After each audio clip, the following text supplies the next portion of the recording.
Okay, let's talk about change, or one of autism's many mortal enemies, if I may insist.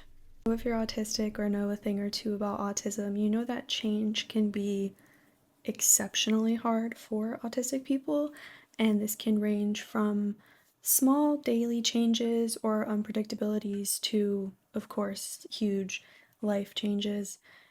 And personally, for me, the bigger, the more difficult to deal with. As I think back through a lot of my experiences with change in life, they were all extremely difficult, especially when I was undiagnosed. I didn't quite understand why it was as bad as it was. And for me, particularly when I'm anticipating a big change, I get a lot of anxiety, and it just seems to build and build and build and build the closer that I am to that change. And it's hard to actually find like any sort of relief from that stress and anxiety that I'm experiencing from the feeling of losing stability and familiarity. Personally, when it came to bigger changes, I would just like build and build and build my stress levels.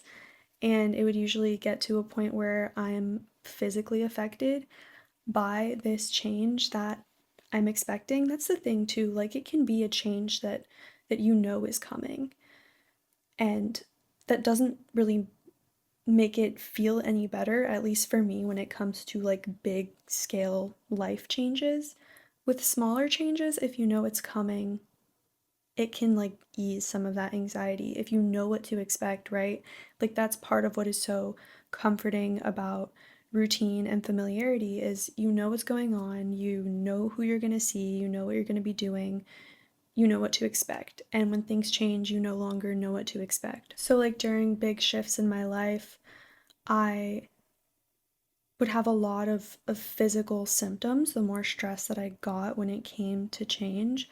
Like, for example, I might be crying a lot more, I might be shutting down, I might be melting down, I might have trouble sleeping as this change is approaching, I might forget to take care of myself in the ways that I should be, like, for example, eating. So much of my mental and physical energy is like focused on this change that's going to happen in my life. You would think that with time, change would become easier. Like life is always changing and it's always going to change and it's not going to stop changing. So you would think that you would build up some sort of like resilience to change and it would get easier. But truthfully, for me and my autistic brain, it does not get easier. Like, change does not get easier. The only thing that gets easier is taking care of myself when it comes to going through the stress that comes along with change. Because over time, I can identify things that do help me feel better and do help me navigate the change. So, I recently read about a very handy little skill for autistic people and approaching change, and it's called chunking. So, if you are anticipating a change that is approaching you in the future, you can do something called proactive chunking, which basically means you're going to take this big, giant, huge, scary change with a lot of different components to it, and you're going to break it down into little pieces, and you're going to approach those pieces once at a time. So I'll use myself as an example. I'm starting grad school very soon, and with that, I'm also starting a job very soon. That is also part of my role in grad school.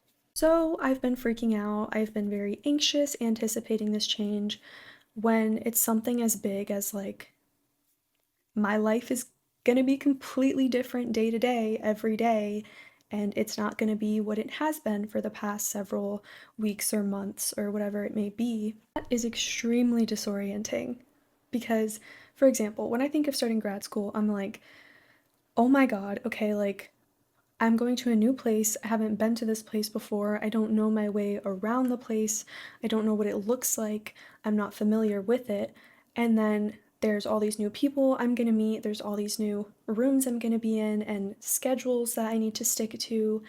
And I don't know where any of the resources are on this campus. And I don't know any of these people. And on top of that, it's a whole new program that I'm in and everything's going to be different and it's not going to be like undergrad and there is nothing. I don't know anything. Like I have so little information and you won't know until you're there and you're doing it, and that is the scariest part. Even during my undergrad years, I was familiar with the campus. I knew where I was, I knew where most things were, and despite that, whenever a new semester would hit and I would have new classes, I would still be so anxious. Like, oh my God, like there's 3 or 4 new classes. Those are 4 rooms that I haven't been in yet, and 3 professors that I haven't met yet, and I don't know what they look like or who they are or how it is in their classroom. And there's a whole room of students, and I don't know who's going to be in there or how many people there's going to be. Again, so many things that I don't even know if neurotypical people necessarily think about, let alone like have full-blown meltdowns about. So during those times, what I would do is I would capture my schedule. Sure, I had my schedule in some format, like I had a screenshot or I had it just pulled up on my phone so that I knew exactly where I was going. I would read about the professor on Rate My Professor before choosing my classes, but there was still the anxiety of like, oh my gosh, like I don't know what they look like. Like I don't know who they are. So if there are ways that you can like familiarize yourself, like if you need to look up a photo of your professor or a photo of your new doctor or whatever it may be before you get there, and that will comfort you and make you feel better because you know what they look like and you know what and who to expect when you walk into a room, just do it. Like these are some of the things that I did. I would even go on Canvas and like look through the list of students that were in the class so I could see how many students were there and who they were, and it just made me feel better because I knew at least a little bit what I could expect to see when I walked into the room. So back to this idea of chunking.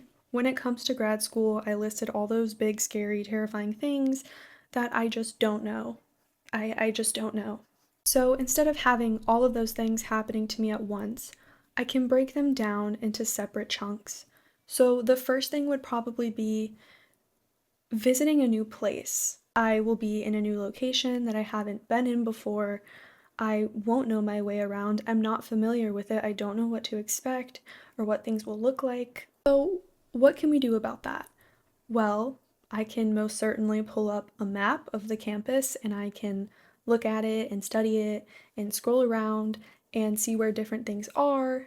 I can even locate the parking garage closest to the thing that I need to get to and see where that is so I'm prepared to find it. I can also open my Apple Maps and go look at this place on the maps and again just scroll around, get familiar with it, and if possible, you can also visit the place beforehand before you actually need to be there if that's available to you, because that can be extremely comforting to be able to like see the place and know it just a little bit beforehand. So that's what I do. I go pull up a map, get familiar, take screenshots.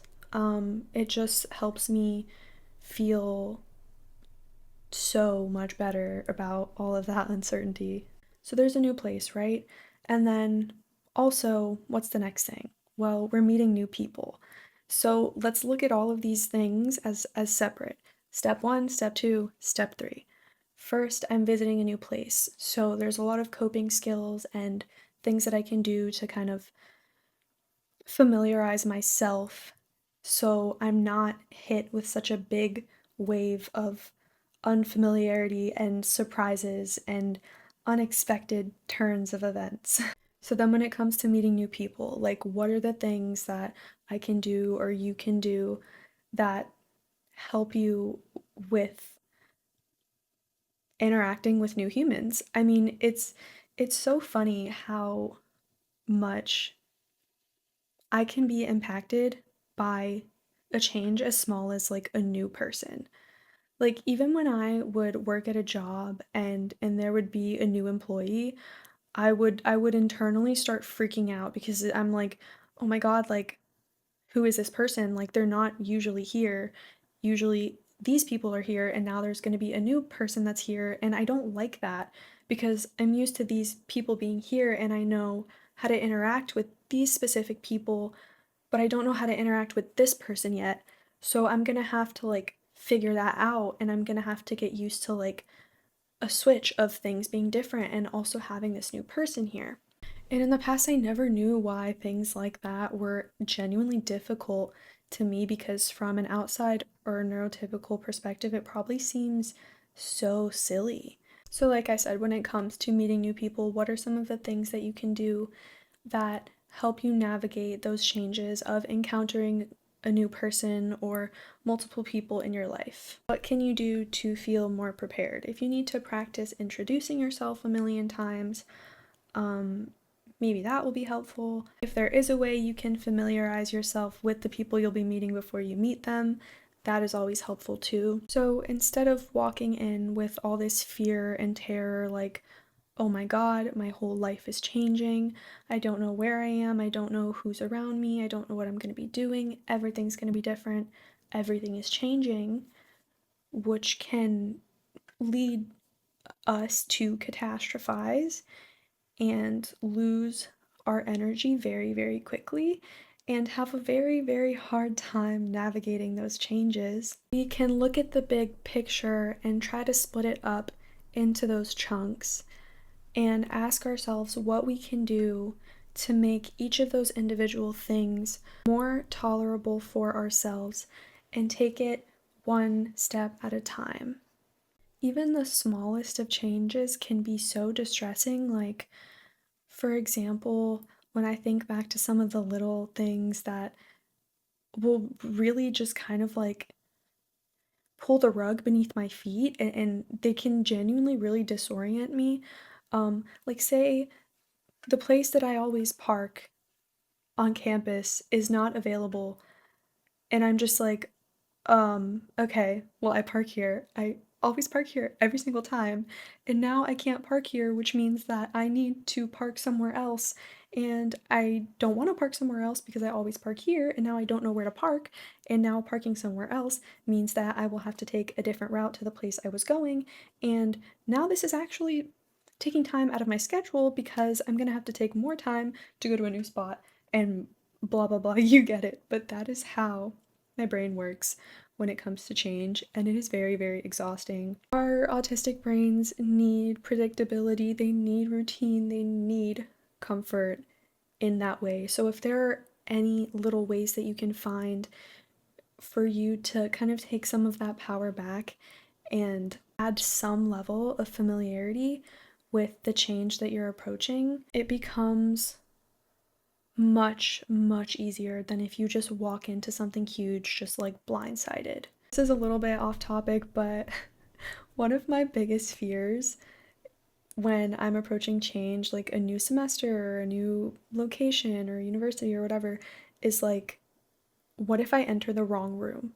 Like, I have always been so scared of walking into the wrong room. So I will literally be walking with my schedule and I'm like, okay, room 119 in this building. Okay, we're going to room 119 in this building. And I'm walking, and then 5 minutes later, I'm like, wait, what if I read it wrong? Okay, room 119 in this building. And just like checking over and over and over again because it's like, what if? What if I just walked into the wrong room? Like I'm not used to this. Like I am so scared of not knowing what's going on any more than I already don't know what's going on. The thing is, there are so many resources and tips for parenting autistic children or working with autistic students or navigating changes and routines for children. But the thing about autistic children is that they grow up and they become adults and they're still autistic. And some things might never get easier, but what can get easier is finding those coping methods, finding what works for us personally and the things that we can continue to do for ourselves to support ourselves through those difficult things that might not ever become entirely easy. Let me know some of the things that you do in your life when it comes to being autistic and navigating changes, whether they're big or small, and we can have a little conversation in the comments and support each other in this random little tiny corner of the internet. This is also just a side note, like to you, but also to myself, that I kind of cannot believe how hard it is for me to like start and stop these videos. Like, I swear I sit here on the floor for 5 minutes and I'm like, how do I end this? Like, what do I do? Because I've tried to do like the hello goodbye thing and it just doesn't feel right.